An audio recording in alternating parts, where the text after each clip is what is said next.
할렐루야. 네. 오늘도 이 예배 속에 하나님께서 예비하신 귀한 은혜를 우리에게 허락해 주실 것을 믿습니다. 말씀을 들을 때 깨달은 지혜가 있고 성령의 역사를 통해서 하나님의 마음을 읽을 수 있는 우리 모두가 되어지기를 주의 이름으로 부탁을 드리겠습니다.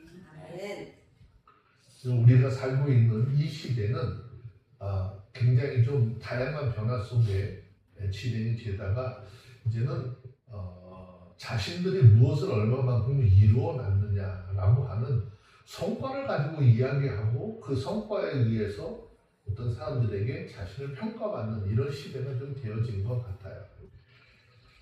여러분 혹시 이런 생각을 좀 해보신 적이 있으셨는지 모르겠어요.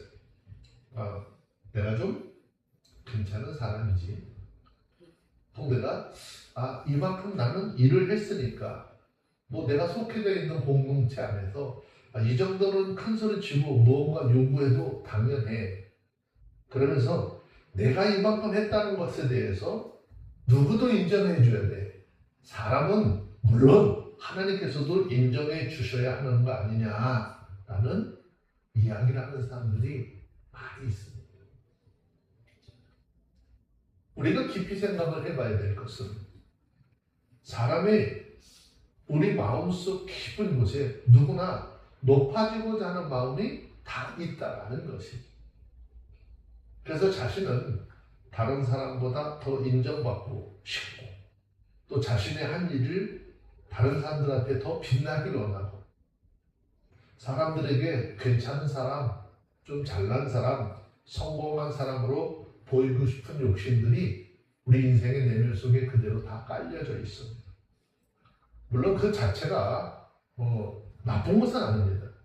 그 사실 자체가 나쁜 건 아닌데 문제는 그런 마음이 하나님보다 나를 더 어떻게 높이려고 할 때가 문제가 된다라는 것이죠.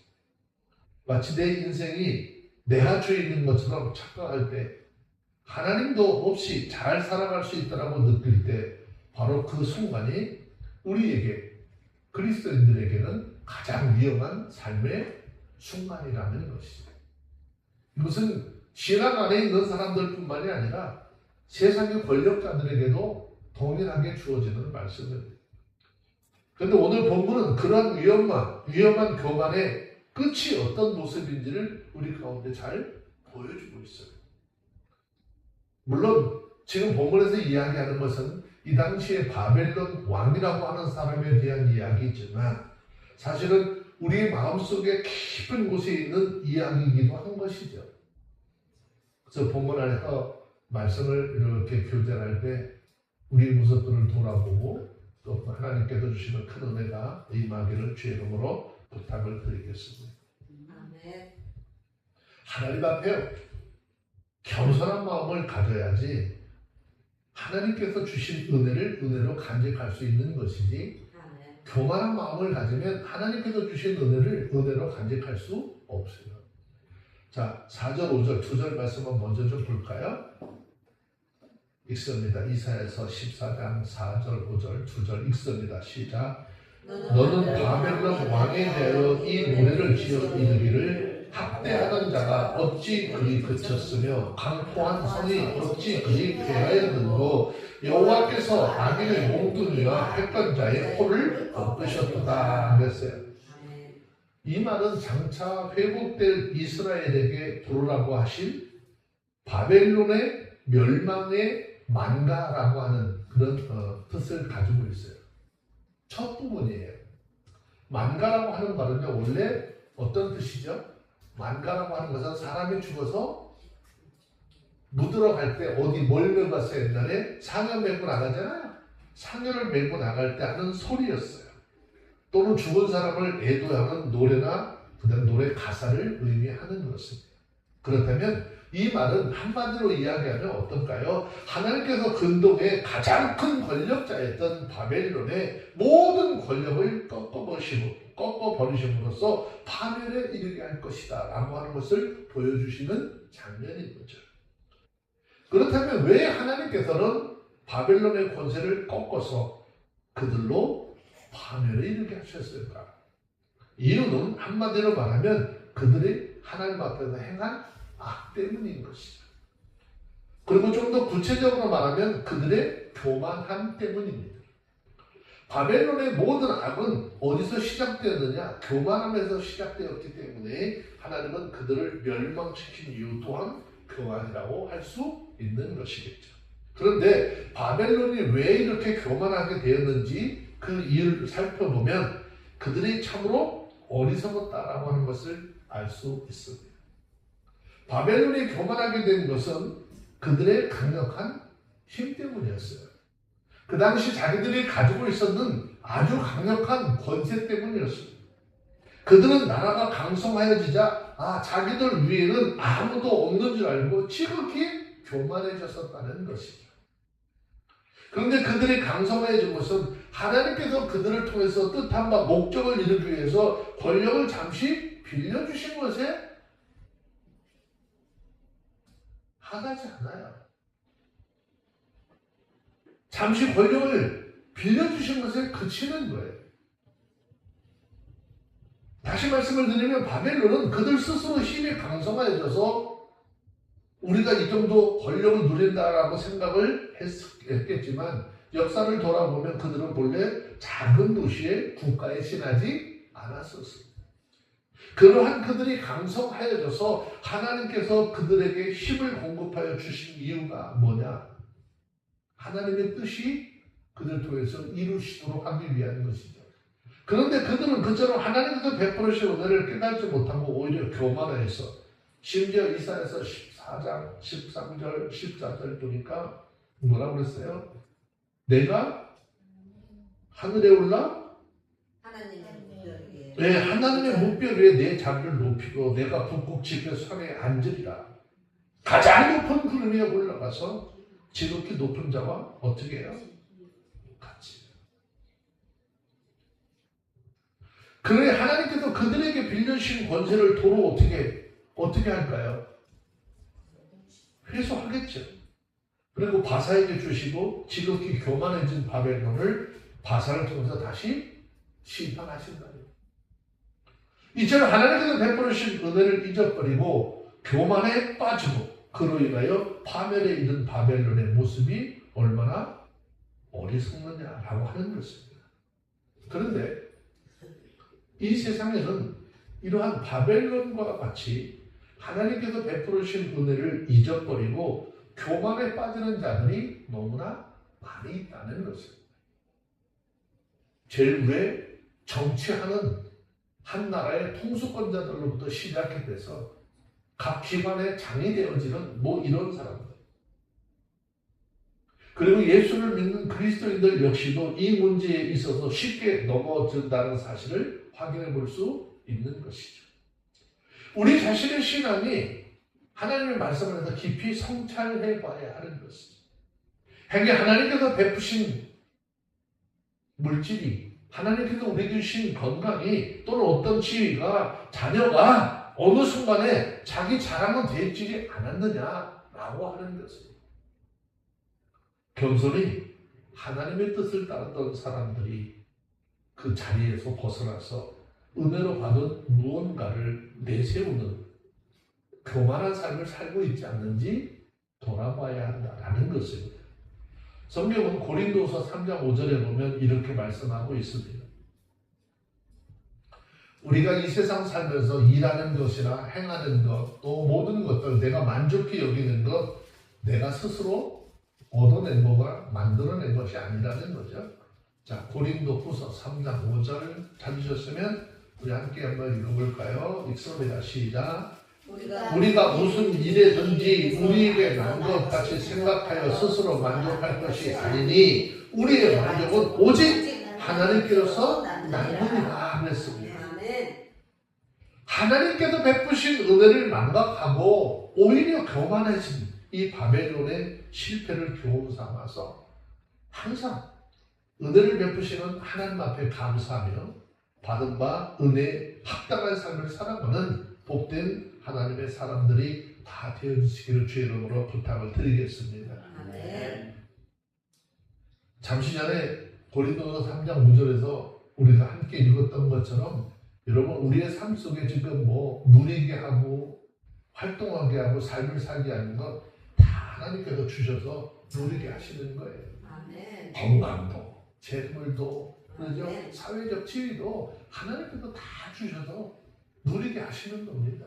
아멘. 우리는 그 하나님 앞에 좀 겸손한 믿음의 그런 자세들을 보일 수 있어야 하는 것이죠. 아멘. 다 같이 보겠습니다. 밑에 이제 이사야서 14장 6절, 7절 같이 볼게요. 있습니다. 시작. 그들이 분내어 여러 민족을 지치를 맞이 아니하였고 노하여 열방을 억압하여도 그 억압을 막을 자가 없었더니 이제는 온 땅이 평안하고 정원하니 우리가 소리질러 노래하는도다. 네. 자, 이 말씀을 보면 이사야는 먼저 바벨론의 힘과 권세가 얼마나 대단한 것인지 그의 열국을 향한 정복 전쟁의 장면을 빌어서 묘사해서 보여주고 있는 것입니다.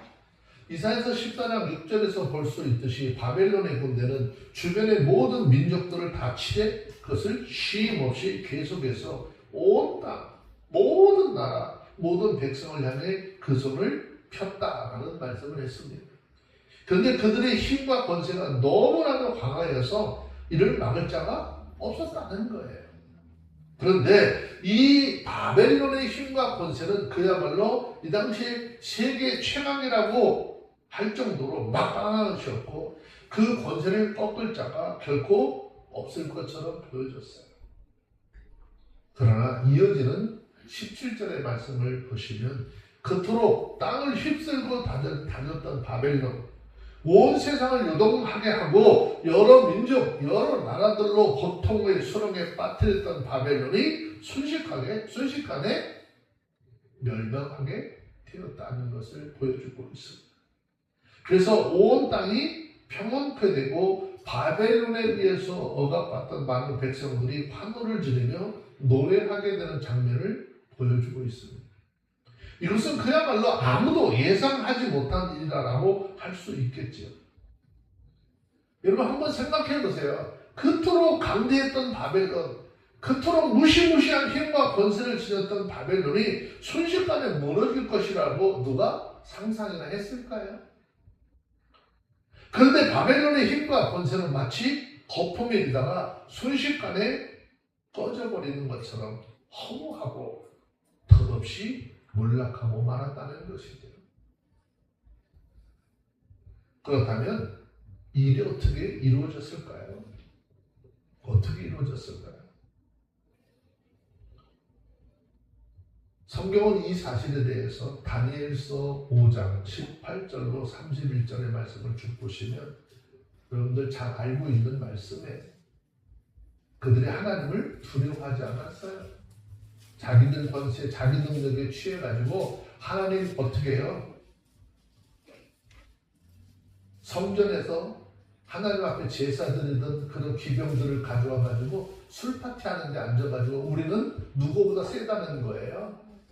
하나님보다 강하다고 하면서 난리를 칠 때 우리가 잘 알고 있는 사건이 거기서 나오는 거죠. 벽에서부터 손이 하나 나왔어요. 메네 되게 마르신이라는 단어. 뜻이 뭐라고 그랬죠? 하나님이 저울로 달아봤더니 그 저울에 미치지 못했다. 지도자로서, 통치자로서 자격이 없었다.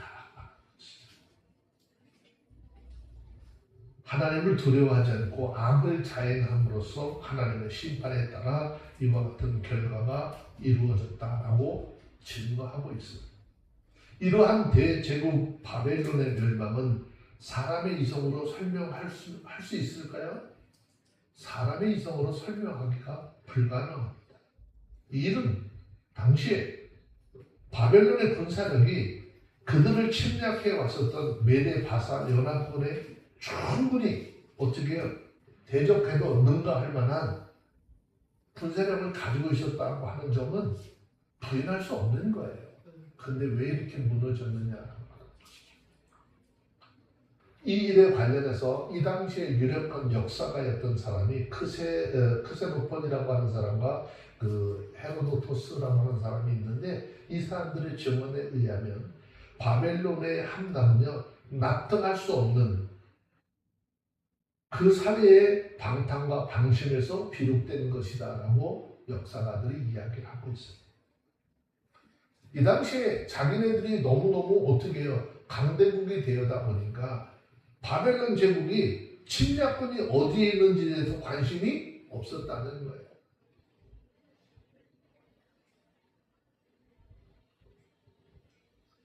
저는 이 대목을 보면서 굉장히 깜짝 놀랐어요. 지금 우리나라 처처에 지금 이 나라를 전복시키려고 하는 세력들이 다 있는 거잖아요. 간첩을 신고하면 신고한 자가 잡혀가는 세상.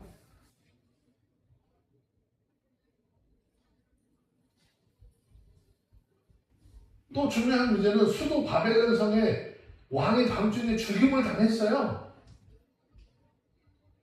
그런데 그 왕을 모셔야 될 사람들이요, 술을 먹고 흥에 빠져서 왕이 죽은지도 몰랐어요. 그 다음 날이 돼서야 왕의 사망을 알 수 있었다라고 성경 기록하고 있습니다. 특히 다니엘서 5장 30절 한번 보시겠습니까? 다니엘서 5장 30절 말씀에 보면 이 당시 바벨론 왕이 죽음을 당한 날이 과거 예루살렘 성전에서 탈취해온 성전의 기명들에다가 술을 마시고 하나님을 무시했죠. 자, 한번 읽어볼래요? 다니엘서 5장 30절 읽으세요. 시작. 그날 밤에 갈대아 왕 벨사살이 죽임을 당하고 그 앞에 말씀에 보면 왜 죽었는지 설명하고 있는 거예요. 하나님 성전에다가 좀 기명들을 가지고 슬퍼 먹고 하면서 어떻게 자기네처럼 더 이상 강한 나라가 없을 거라고 했어요. 그러니까 하나님께서 그 나라를 쳤어요. 심판하실 것이라고 하는 이 경고로 다니엘로부터 이미 들은 바로 그날에 죽었다는 거잖아요. 이처럼 바벨론이 무기력하고 어처구니 없이 패망한 이 역사의 배후에는 우리 하나님이 계셨다라고 하는 것을 인정하지 않을 수 없는 거예요. 그것을 하나님께서 그렇게 하셨다라고 하기에 인정할 수밖에 없는 것입니다. 그리고 하나님의 그 심판 앞에 하나님을 경외하지 않는 자들과 힘과 권세가 얼마나 무력하고 험한 것인지 아마 절감했을 거예요. 성경은 다니엘서 4장 37절 한번 더 보세요.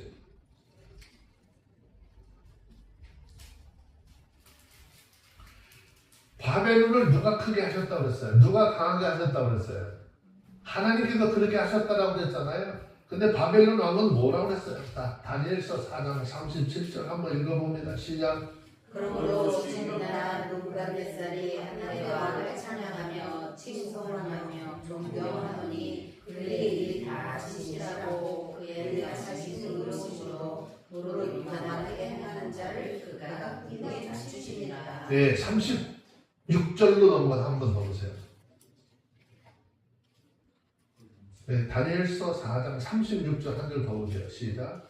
그 시기에 내 충전이 내게로 돌아왔고 또 내 나라 영광에 대하여도 내 명령과 명이 내게로 돌아오고 또 나의 모사들과 간원들이 내게 조회를 하니 내가 내 나라에서 다시 세움을 입고 또 지극한 인세가 내게 하였느냐.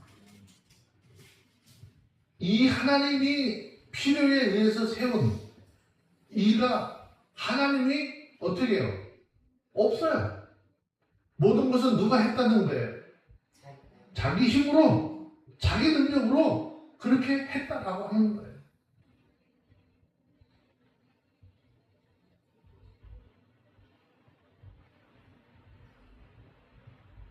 이 하나님 앞에 거만한 언사들은요, 이 나라가 세워지고 현재 있는 모든 일은 하나님 뜻 가운데서 이루어짐이라는 사실을 알고 하나님 앞에 영광을 돌려야 했음에도 불구하고 그렇지 않았어요.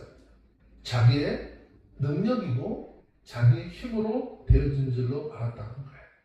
그래서 하나님 앞에 영광을 돌리기는커녕 어떻게 했다고요? 자신이 하나님께 받을 영광을 받았어요. 그리고 멸망의 자리에 떨어지고 말았습니다. 이것은 단지 바벨론의 역사에서만 찾을 수 있는 신뢰일까요? 바벨론의 역사에서만 찾을 수 있는 실예가 아니죠. 과거 세계를 주름잡았던 사람들 생각에 그 영광이 천년, 만년, 영원히 계속될 것이라고 믿어졌던 온갖 제국의 왕들과 권력가들이 밟았던 동일한 전처인 것이죠. 신약에 와서 동일한 의미의 사건들이 하나 더 있는데 사도행전 12장 21절부터 한번 잠깐 봅시다.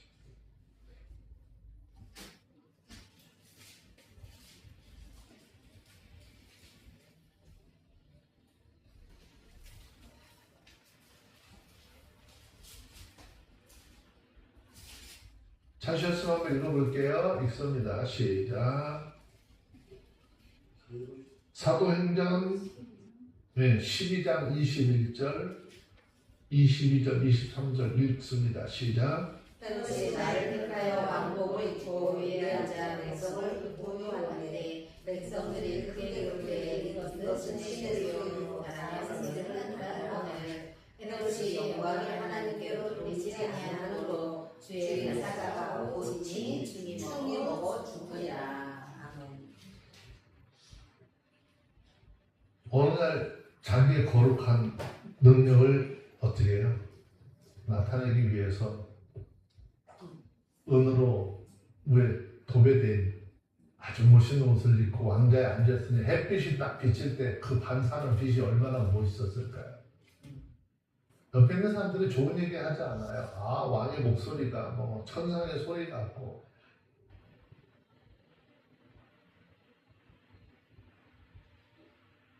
왕의 위엄은 대단합니다. 옆에서 아부를 하다 보니까 어떻게 해요? 하나님 앞에 영광을 돌려야 되는데 영광을 돌리지 않아요. 자신의 영광을 받았어요. 그랬더니 주의 사자가 어떻게 했대요? 그 사람을 쳐버렸대잖아요.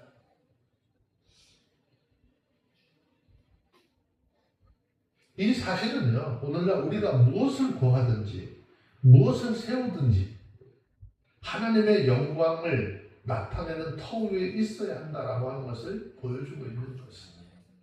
그렇지 않으면 아무리 높은 명예, 아무리 강한 힘, 아무리 위대한 권세를 쌓고 또 지니고 있다 할지라도 그것이 얼마 가지 않아서 무너질 수밖에 없는 아주 무의미하고 저주스러운 바벨탑에 불과하게 될 것이다 라고 하는 것을 설명하고 있어요. 오늘 말씀을 통해서 우리가 살펴본 이 진리는 우리가 속한 공동체 가운데서도 우리들 각자에게 주어진 삶에 대해서도 또 우리가 살고 있는 이 나라에 대해서도 동일하게 적용이 되는 말씀이다 라고 하는 것을 기억하셔야 됩니다.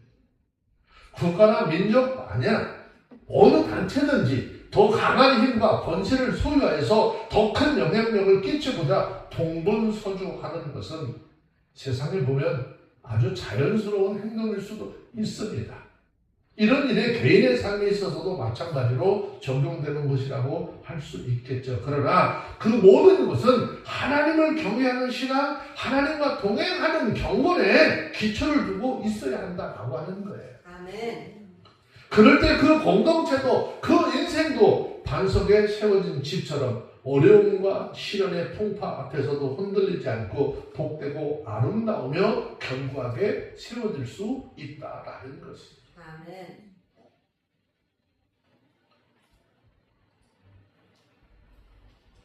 하나님 없이 이렇게 교만한 삶을 살고 하나님의 심판이 임하니 그들의 삶이 어떻게 변화되었습니까? 8절부터 11절까지 함께 읽어보도록 합니다. 읽습니다. 이사야서 14장 8절부터 읽습니다. 시작. 향나무와 레바논 백향목도 너를 위하여 기뻐하여 울기를 내가 넘어뜨렸은즉 올라와서 우리를 작벌할 자 없도다 하는도다. 아래의 음부가 너로 인하여 소동하여 너의 몸을 영접하되 그것이 세상에서 모든 영웅을 너로 인하여 동일하게 하며 열방의 모든 왕들로 그 보좌에서 일어서게 하므로 그들은 다 내게 말하여 이르기를 너도 우리와 같이 연약하게 되었느냐? 너도 우리같이 되었느냐? 내 영화가 온부에 떨어졌으며 너의 빛과 소리까지로다. 구덩이가 배 아래 깔리며 지렁이가 너를 덮었도다 그랬어요. 여기 10절에 있는 말씀에 보니까 그들이 다 내게 말하 이르기를 너도 우리와 같이 연약하게 되었니? 너도 우리와 같이 되었니? 라고 이야기했다라고 했죠. 이 말은 이 권력가 있던 사람이 죽어서 스올에 먼저 가 있던 그 영웅과 왕들이 그들보다 나중에 올 바벨론 왕에 대해서 지금 어떻게 해요? 조롱하는 이야기예요. 물론 이 말은 비유적인 표현으로 설명을 했습니다. 멸망하지 않을 것처럼 교만하였던 바벨론이 망하였음을 비유적으로 표현하고 있습니다. 여기서 말한 조금 아까 말씀드렸던 스울이라고 하는 그런 지역은요, 구약 성경을 통해서 또 구약 시대의 사람들은 어떻게 인식을 했느냐, 사람이 죽어서 가는 곳이 이곳이야라고 다 여겼어요. 이렇게 표현될 수밖에 없었던 이유는요, 신약 시대에 비해서 하나님의 계시가, 천국과 지옥에 대한 계시가 불완전한 상태로 주어졌던 그 시기였기 때문에 구약 시대의 사람들은 죽으면 선하든 악하든 다 음부에 간다라고 생각을 했었습니다. 이사야는 이 음부라고 하는 것을 지하 감방으로 지하 감옥으로 연상을 하면서 음부에 대해서 지금 말하고 있는 거예요. 그리고 이것을 이런 비유로 생각해 볼 수 있는데, 감옥은 어떤 사람들이 가는 곳이죠? 악한 사람들이, 죄 있는 사람들이 가는 곳이죠. 여기 이 당시 사람들이 바벨론은 영원히 멸망하지 않을 것으로 생각을 했다라고 하는 의미가 내포되어져 있는 것이죠. 다른 사람들이 이와 같은 생각을 했을 정도니 바벨론 왕이 어떻게 얼마나 더 교만한 생각을 가지고 있었을까라고 하는 거죠. 실제로 바벨론은요, 자신들이 망할 거라고 하는 건 상상조차도 하지 않았어요. 세상에서 감히 자신들을 망하게 할 존재는 없다라고 생각을 하고 있었어요. 그렇기 때문에 그들은 어떻게 해요? 마음껏 교만할 수 있었어요.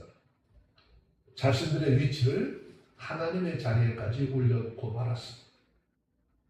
그들은 자신들을 스스로 세상을 좌지우지할 수 있는 절대적인 존재라고 생각을 했습니다. 하지만 이것이 피할 수 없는 비극의 시작이었다는 것이죠. 그들은 그들의 권력 위에 계신 절대자 하나님을 인식하지 못했다는 것이죠. 오늘 우리가 살아가고 있는 이 세계 속에도 마찬가지예요. 이 땅에 아무리 세상의 사람들이 권세가 있고 능력이 있다 할지라도 모든 인생들을 통치하시는 절대의 주권자이신 하나님의 계심을 모르면 교만함에 빠질 수밖에 없는 것이고요. 자기의 능력으로 모든 것을 이끌어가면 영원할 것 같잖아요. 영원하지 않아요.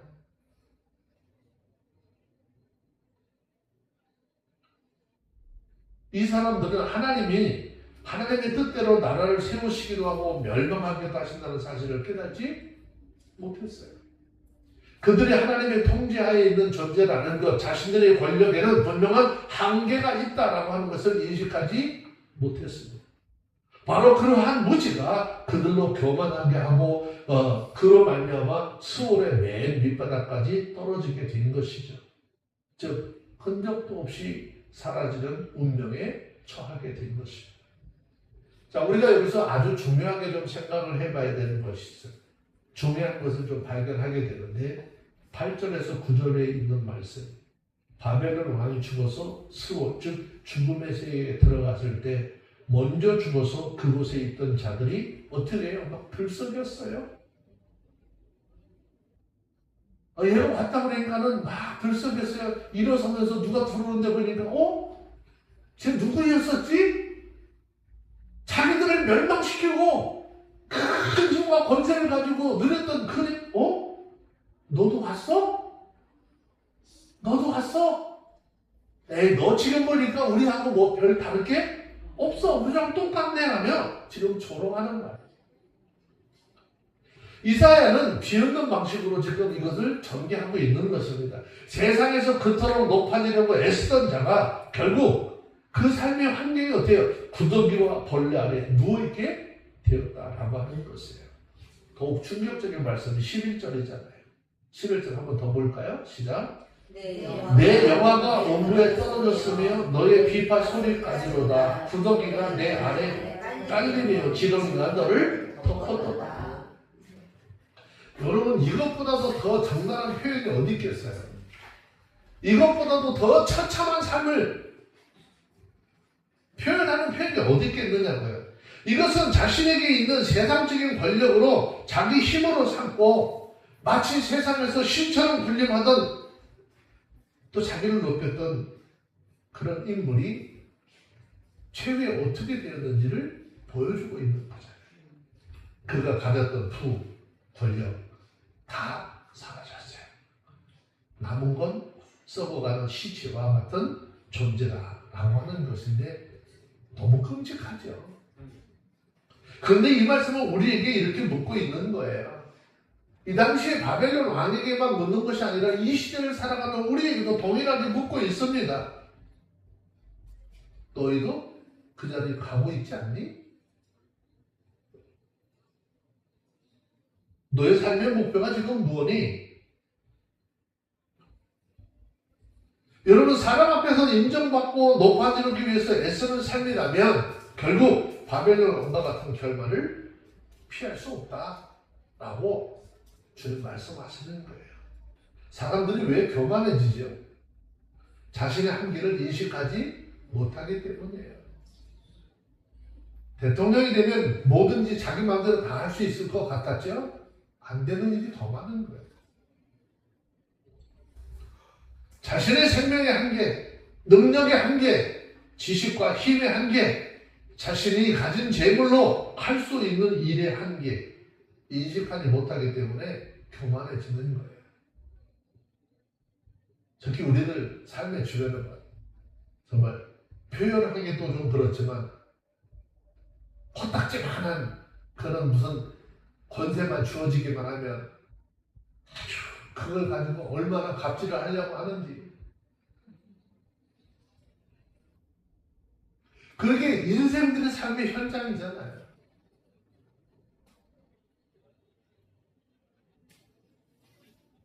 오늘 이 말씀을 통해서 우리에게 전달하시고자 하는 건 너희 이 교만함을 피하기 위해서 너희 한계가 어디든지 분명히 깨달으라는 거예요.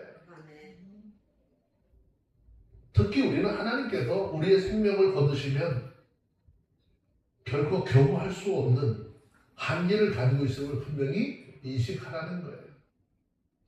나는 얼마나 오래 살고 무엇을 통해서 얼마만큼 강건하게 살려고 한다 할지라도 하나님이 부르시면 오늘 이후라도 우리는 언제든지 떠나가야 할 인생들입니다. 우리가 여기에 대한 분명한 인식만 가지고 있어도 하나님 앞에 교만하면 얼마든지 피할 수 있는 것입니다. 진정으로 저와 여러분들 우리의 한계를 분명히 인식하고 하나님과 사람 앞에서 겸손한 삶을 살면서 그 일로 인하여 마지막 때 자신의 생명을 구원의 터 위에 세우는 진정한 인생의 성공자들로 다 남으시기를 주 이름으로 축원합니다. 아멘.